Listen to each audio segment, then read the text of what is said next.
नमस्कार, आप exam tour देख रहे हैं। बिहार पुलिस का एग्जाम फर्स्ट शिफ्ट यानी एक दिन समाप्त हो चुका है। आगे एग्जाम होने वाला है। बहुत सारे विद्यार्थी, चूंकि नॉर्मलाइजेशन की बात हो रही है, क्योंकि बहुत सारा प्रश्न अलग अलग जिला में अलग अलग प्रश्न था। क्वेश्चन नंबर ही नहीं, सभी प्रश्न ही चेंज कर दिए गए थे। क्या क्या लागू होगा और नॉर्मलाइजेशन में किनको फायदा होगा, क्या टोटल अटेम्प्ट लेने वाले को कोई समस्या हो सकता है, चूंकि निगेटिव नहीं था। कम अटेम्प्ट लेकर ज्यादा सही करने वाले को क्या ज्यादा बेनिफिट मिलेगा, सब कुछ चर्चा करेंगे। मेरे साथ नवीन सर हैं। सर, आपका स्वागत है एग्जाम टूर। जी बहुत बहुत धन्यवाद। सर, इस बार बिहार पुलिस इतिहास रच दिया। चर्चा था टीचर का एग्जाम अलग अलग होगा, लेकिन बिहार पुलिस में अलग अलग क्वेश्चन दे दिया गया। शायद इससे ज्यादा खुशी नहीं हो सकती है, क्योंकि बिहार पुलिस के एग्जाम में सभी छात्रों के दिमाग में पूरी तरीके से बैठ गया था कि बिहार पुलिस का एग्जाम फेयर हो ही नहीं सकता है। तो जिस तरीके से इस बार बिहार टीचर में इतिहास बना गए, एकदम फेयर एग्जाम हुआ, उसी तरीके से बिहार पुलिस में हुआ, तो निश्चित रूप से धन्यवाद के पात्र हैं। और दूसरा क्या कि जो मैक्सिमम डिस्ट्रिक्ट में अलग अलग क्वेश्चंस पूछे गए, तीन चार डिस्ट्रिक्ट करके अलग अलग क्वेश्चंस पूछे गए, तो कोई गलत करना भी चाहते तो वो संभव नहीं था। इस तरह की व्यवस्थाएं की गई, तो निश्चय ही छात्रों को आंतरिक खुशी हुई होगी। कम से कम इसको लेकर के जो उहापोह की स्थिति थी वो समाप्त हो गई। अब आइए क्वेश्चन पर। क्वेश्चन का देखा जाए तो अलग अलग जो क्वेश्चन पेपर रहा, तो लेवल लगभग समान करने का कोशिश किया गया, लेकिन कभी भी जब एक से अधिक प्रश्न पत्र होते हैं तो एक जैसा समान हो ही नहीं सकता है। थोड़ा उतार चढ़ाव संभावित रहता है, होता ही होता है। जनरली देखा गया कि लगभग 25 से लेके 35 क्वेश्चन तक क्वेश्चन आसान थे।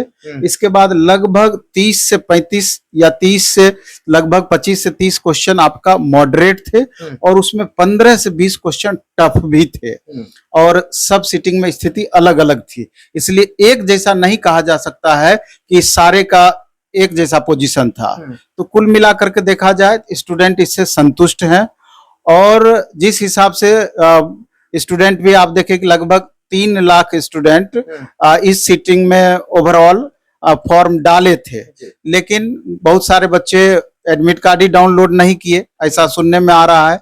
लगभग 30 से 50 हजार बच्चे लगभग एडमिट कार्ड डाउनलोड नहीं किए, और उपस्थिति भी 65 से 70% के अप्रोक्स, 65, 66, 67% के अप्रोक्स रही। 50,000 सर वंचित रह गए। तो कुल मिलाकर क्या समस्या था एडमिट कार्ड? अब जो भी प्रॉब्लम रहा होगा छात्रों का, उसके कारण से परेशान रहे, तो कुल मिलाकर देखा जाए तो 1,75,000 से लेकर के 1,80,85,000 स्टूडेंट लगभग अपीयर हुए होंगे।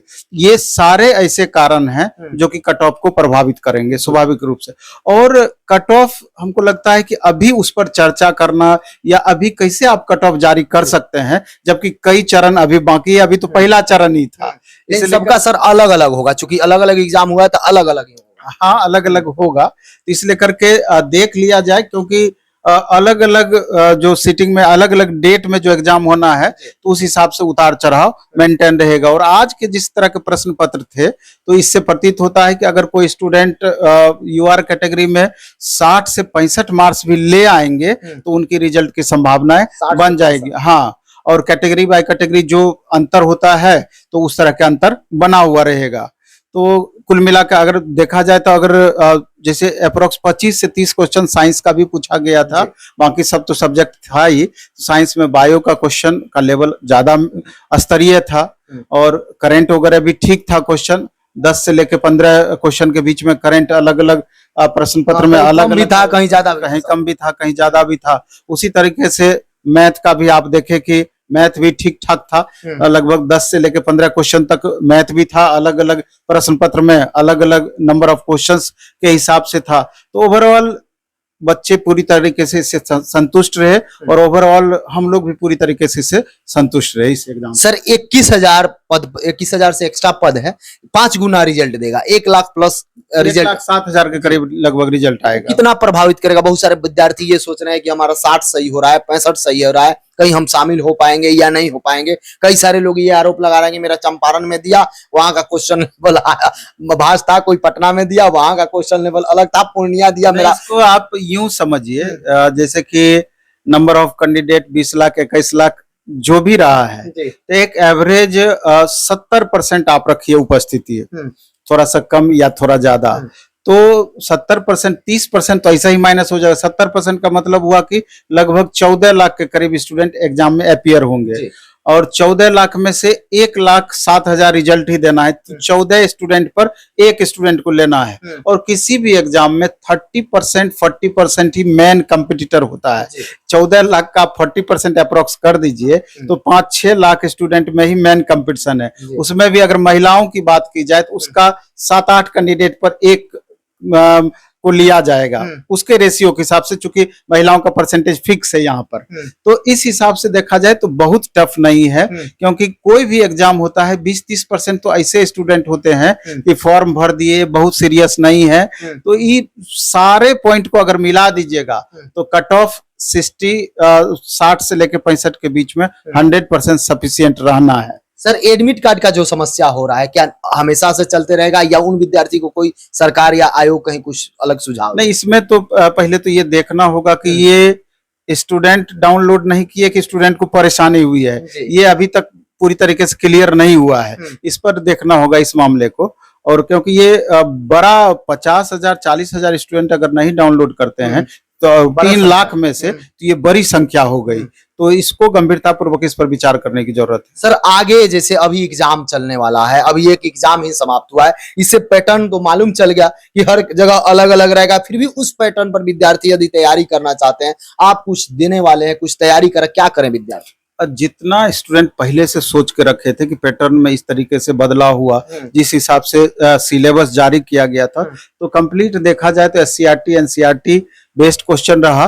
तो अभी लेकिन हमारा जो अपना प्रयास है कि कल के बाद परसों से, कल मॉर्निंग में 7 से 10 क्वेश्चन का एक बार सॉल्यूशन कराएंगे। वैसे तो सारे चैनल पर ये सॉल्यूशन हो गए, लेकिन हम बहुत सारा अपना एक टीम बना करके काम कर रहे हैं कि जिस हिसाब से क्वेश्चन पेपर पूछा गया तो हर क्वेश्चन को बेस बना करके उससे related question day by day में अभी से लेकर के लगातार जब तक एग्जाम चलेगा वो चलते रहेगी। इस सप्ताह पूरा इस क्वेश्चन के आधार पर चलेगा, अगला सप्ताह फिर अगला जो एग्जाम होगा उसके आधार पर चलेगा। सुबह 7 से 10 इसका टाइमिंग है। तो हम छात्रों से ये कहना चाहते हैं कि एक बार आप क्लास करके देखिएगा। साइंस के अपने अलग एक्सपर्ट हैं, आर्ट्स के अलग एक्सपर्ट हैं, मैथ के अलग एक्सपर्ट होंगे। तो अगर 1 दिन 2 दिन आप वॉच कीजिएगा तो आपको समझ में आ जाएगी इससे कितना ज्यादा बेनिफिट होना है। खास करके नेक्स्ट जिनका एग्जाम होना है बिहार पुलिस में, जिनका अगले सप्ताह एग्जाम होना है, तो मेरे ख्याल से बहुत बेहतर परफॉर्मेंस इधर से देने की कोशिश की जाएगी और छात्रों को भी मैक्सिमम फायदा इससे होगा। सर कई जगह छिटपुट ये भी सुनने को मिला कि कहीं 90 लोगों को बताया जा रहा था, लेकिन